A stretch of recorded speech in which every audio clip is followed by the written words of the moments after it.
called me on my phone. क्या तुम जानते हो 1 अप्रैल 2003 में एक ऐसी न्यूज आई। शुरुआत में ही जब उन्होंने बात की तो मुझे लगा कि उन्होंने खूब शराब पी रखी थी, शराब के नशे में धुत थे। जहां पे विवेक ओबरॉय ने एक ऐसी बात बताई जिसे सुन के पूरा बॉलीवुड सन्न हो गया। उन्होंने कहा कि तुम मेरी तरह हो, यू जस्ट लाइक मी।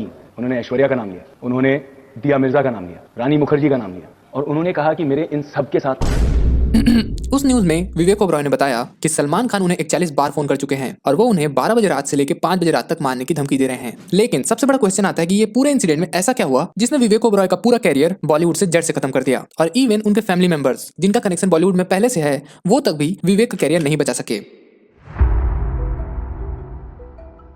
तो ये सारी कहानी शुरू होती है विवेक ओबरॉय से, जहां विवेक का पूरा नाम है विवेक आनंद ओबरॉय, जिनका जन्म होता है 3 सितंबर 1976 में, वो भी हैदराबाद तेलंगाना में। साथ में उनके फादर एक पंजाबी आदमी है और लेजेंडरी एक्टर भी, जिनका नाम है सुरेश ओबरॉय, जो कि पहले एक एक्टर थे लेकिन बाद में पॉलिटिशियन बन गए। और अगर बात करें हम विवेक की मदर के बारे में तो उनका नाम है यशोधरा ओबरॉय, जो कि तमिल फैमिली से बिलोंग करती है। इवन यशोधरा जी का एक फैमिली बिजनेस था चेन्नई में, जिसे आज की कंडीशन में उनके पेरेंट्स संभाल रहे हैं। और यशोधरा जी ही मेन रीजन थी जिसकी वजह से आज के टाइम पे विवेक को तमिल और तेलुगु बड़े अच्छे से आती है। और इसी के साथ अगर बात करें विवेक की प्राइमरी स्कूलिंग की तो उन्होंने राजस्थान के अजमेर में बॉयज बोर्डिंग स्कूल जिसका नाम था मेयो कॉलेज, वहां से अपनी स्कूलिंग कंप्लीट करी और चले आए मीठी बाई कॉलेज जो कि मुंबई में स्थित है, और यहाँ पे अपनी बैचलर्स डिग्री कंप्लीट करी जो कि थी फिल्म और एक्टिंग में। और उसके बाद एक्टिंग सीखने के लिए लंदन चले गए, जहाँ पे वो मिले न्यूयॉर्क यूनिवर्सिटी के डायरेक्टर से, जो कि विवेक को अपने साथ न्यूयॉर्क ले गए। और वहीं से विवेक का एक्टिंग में इंटरेस्ट जागना शुरू हुआ और फिर मास्टर डिग्री कंप्लीट करने के बाद वो वापस इंडिया आ गए। और आते ही विवेक ने एक्टिंग करना शुरू नहीं कर दिया। पहले उन्होंने एज ए स्क्रिप्ट राइटर बहुत लंबे समय तक काम किया, और फिर जब वो 26 साल के हुए तो उनकी फर्स्ट फिल्म आई, वो भी 12 अप्रैल 2002 को, जिसको राम गोपाल वर्मा डायरेक्ट कर रहे थे, और मूवी का नाम था कंपनी, जहां पे वो मिले मनीषा और अजय देवगन से। हाँ, मनीषा कोरला कोरलाला कोला, हाँ कैसे प्रोनाउंस करते हैं इनका नाम।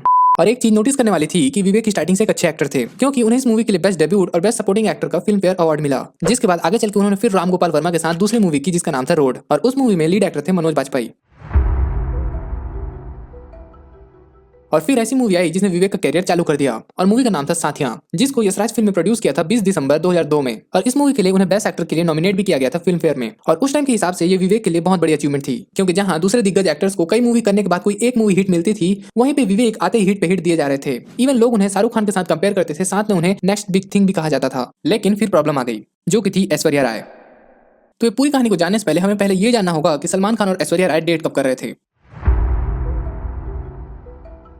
तो ये पूरी कहानी शुरू होती है 1997 में। उस टाइम सलमान खान ऐश्वर्या राय को डेट कर रहे थे, और उससे ठीक पहले 1994 में ऐश्वर्या राय मिस वर्ल्ड बन चुकी थी, और उसके बाद वो नई नई मूवीज में एक्टिंग के लिए ट्राई कर रही थी। और एक इंपॉर्टेंट बात मैं तुम्हें बताना ही भूल गया कि ऐश्वर्या से मिलने से पहले सलमान खान ऑलरेडी 2 लड़कियों को डेट कर रहे थे, जिनमें आती है उनके first official girlfriend Sangeeta Bijlani, जिनका रिलेशनशिप शुरू हुआ था 1986 में और 8 साल तक चला। इवन सलमान खान ने यह भी बताया कि उनकी शादी तक भी तय हो गई थी और लोगों में कार्ड भी बढ़ गए थे। Sangeeta's the cards were printed, yeah. Yeah, that I know. Yeah. And then it didn't happen. और जैसे जैसे शादी की डेट पास आ रही थी तब एक कांड हो गया। संगीता ने सलमान को किसी और के साथ रंगे हाथों पकड़ लिया, और इस इंसिडेंट के बाद संगीता ने सलमान से ब्रेकअप कर लिया, साथ में शादी भी तोड़ दी।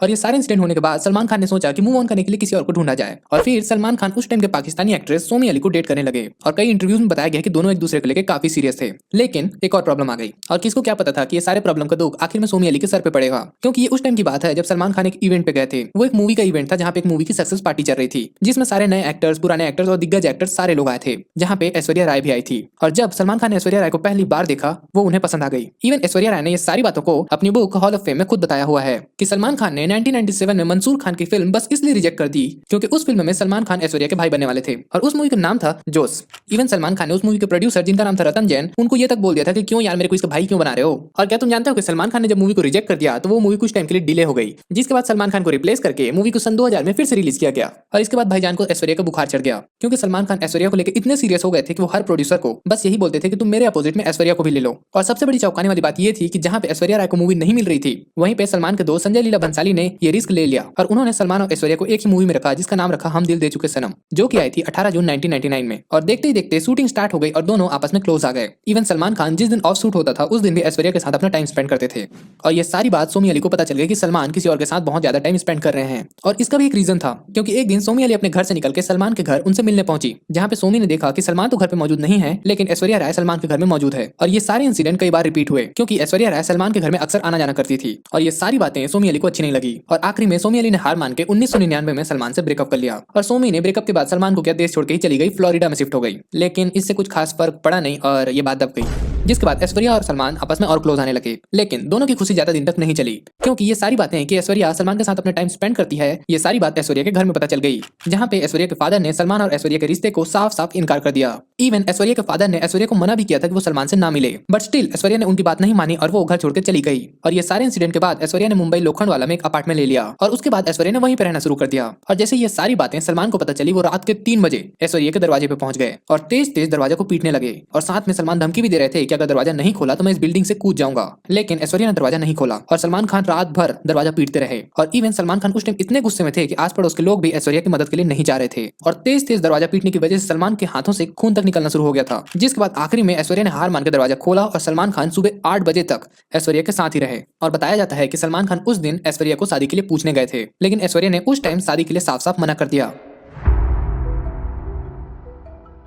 और ये सारी बात पहुंच गई मीडिया तक, जहां पे सलमान खान ने खुद कन्फेस किया कि मेरी गलती है, मुझे उनके घर में रात में नहीं जाना चाहिए था। और ये सारे इंसिडेंट के कुछ दिन बाद सलमान और ऐश्वर्या की फिर से लड़ाई हो गई और इसका पूरा रीजन था कि सलमान को गुस्सा आ गया, क्योंकि ऐश्वर्या उन्हें उस ढंग से प्रपोज नहीं कर रही जैसे सलमान चाहते थे। फिर आया कहानी में ट्विस्ट, क्योंकि सोमी अली ने सलमान को फोन लगाया और उसका रीजन था कि सोमी अली के फादर बहुत ज्यादा बीमार थे और वो चाहती थी कि सलमान उनकी मदद करें, जिसके लिए सलमान ने बिना ऐश्वर्या से पूछे रातों रात फ्लाइट बुक करके फ्लोरिडा चले गए। और जब सलमान खान वापस आए तो ये सारी बात ऐश्वर्या को पता चली, जिसके बाद ऐश्वर्या को बहुत गुस्सा आया, क्योंकि इस रिलेशनशिप में उनकी बस लड़ाइयां ही लड़ाइयां होती जा रही थी। और इवन वो जिस लड़के को पसंद कर रही है, मतलब सलमान को, वो अभी भी अपनी एक्स के साथ बात कर रहा है। और फिर सलमान खान ने ऐश्वर्या से माफी मांगी और आखिरी में बहुत लंबी बातचीत के बाद झगड़ा शांत हो गया। इन शॉर्ट बात सुलझ गई।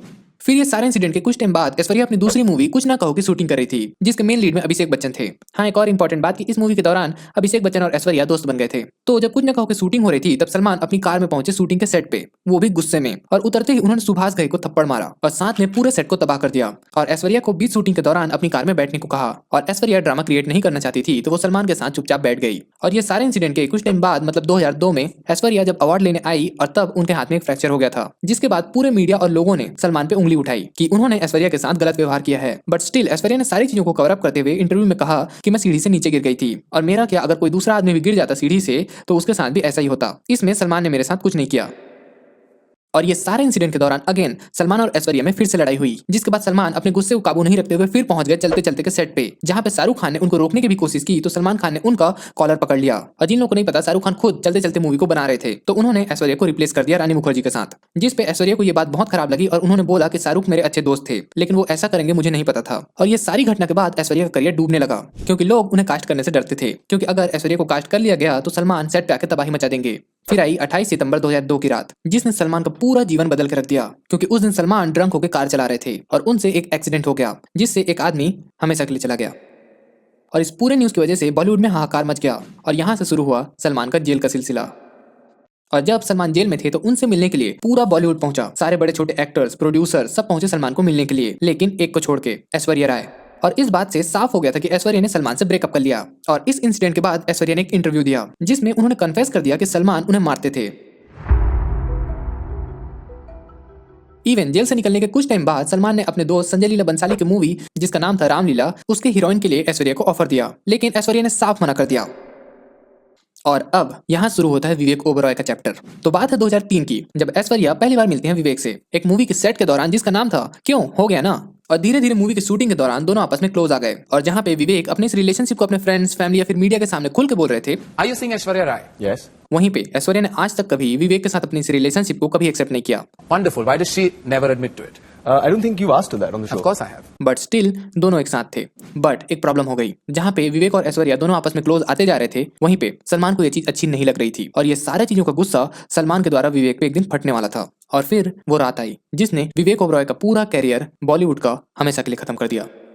और इस पूरे न्यूज में विवेक ने वो सारी बातें बताई जो सलमान उन्हें रात भर से टॉर्चर कर रहे थे। उन्होंने बताया कि सलमान उन्हें 12:30 से सुबह के 5 बजे तक लगातार फोन पे फोन किए जा रहे थे, जहां पे सलमान ने विवेक को पूरे 41 बार फोन लगाया, और साथ में उन्होंने विवेक के फादर को भी गाली दी, साथ में खुद के फादर को भी गाली दी। और साथ में विवेक ने यह भी बताया कि सलमान उन्हें फोन में बता रहे थे कि उनका पूरे फिल्म इंडस्ट्री में कौन कौन से एक्ट्रेसेस के साथ उनका कुछ गलत उठना बैठना था। और ये सारे न्यूज को बताने के बाद जहां पूरी इंडस्ट्री को विवेक को शाबाशी देनी चाहिए थी कि उन्होंने एक बड़े एक्टर को एक्सपोज कर दिया, उल्टा पूरी इंडस्ट्री ने उनको हमेशा के लिए इग्नोर कर दिया। और इस न्यूज के बाद विवेक को बाद में रियलाइज हुआ कि उन्होंने सलमान के साथ बहुत गलत किया। इवन फराह के शो में विवेक ने बताया कि उन्हें सलमान के साथ बैठ के बात करनी चाहिए थी, ना कि न्यूज रिपोर्टर्स को बुला के उनकी बेइज्जती करनी चाहिए थी। प्रेस कॉन्फ्रेंस करने के लिए तभी मुझे पता चल गया था कि मैं गलत कर रहा हूँ। ये नहीं करना चाहिए, जो करना है मर्दों की तरह सामने जाओ, बैठो, बात करो, क्या प्रॉब्लम है, मारना है चलो मारो, मैं भी मार सकता हूँ, मेरे पास भी 2 हाथ हैं, खत्म करो। फिर आया दूसरा क्वेश्चन, जहाँ पे फरहान ने पूछा कि जिसके लिए विवेक ने स्टैंड लिया मतलब ऐश्वर्या राय, क्या उन्हें विवेक के एफर्ट्स की कदर है? जिस पे ऐश्वर्या राय ने साफ बोल दिया कि विवेक इमेच्योर है, उन्हें सिचुएशन को हैंडल करना नहीं आता। उन्होंने कभी आपको थैंक यू बोला या अप्रिशिएट हुआ ये जेस्चर? नहीं हुआ। ये भी नहीं हुआ? नहीं हुआ, नहीं हुआ। क्या मतलब? बाद में उल्टा ये हो गया था कि भाई तुम बड़े इमेच्योर हो।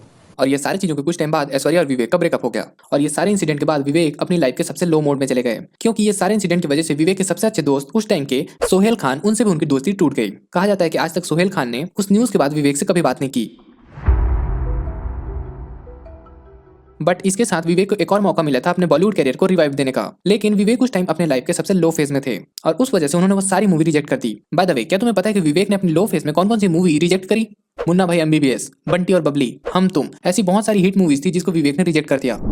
और ये है वो सारे रीजन जिसकी वजह से विवेक का बॉलीवुड में कैरियर खत्म हो गया। तो ये पूरी स्टोरी को जानने के बाद अब बात करते हैं मेरी POV की। पॉइंट नंबर 1, पर्सनली मेरे को लगता है कि जहाँ पे ऐश्वर्या ने विवेक को इमेच्योर बोला, लेकिन रियलिटी ये है कि यहाँ पे इमेच्योर और कोई नहीं, ये दोनों थे। क्योंकि जहाँ पे रिलेशनशिप खत्म हो चुका है तो अब इन दोनों को मूव ऑन कर लेना चाहिए था, लेकिन नहीं, सलमान खान अभी भी ऐश्वर्या की लाइफ को बाहर से कंट्रोल कर रहे थे। और इवन ऐश्वर्या जहाँ पे पहले रिलेशनशिप में जहाँ सलमान खान उनके साथ गलत व्यवहार करते थे, वो स्टिल अपना 100% दे रही थी। और जहाँ पे विवेक जो कि सलमान को एक्सपोज कर रहे हैं, पूरे देश के सामने ऐश्वर्या का स्टैंड ले रहे हैं, वहाँ पे 20% भी नहीं दिया और ब्रेकअप कर लिया। और चलो माना कि विवेक को कॉन्फ्रेंस नहीं करनी चाहिए थी, क्योंकि ये सारी चीजें बैठ के भी सॉल्व हो सकती थी, लेकिन ब्रेकअप इसकी क्या जरूरत थी? ये तो बीच में छोड़ने वाली बात हो गई।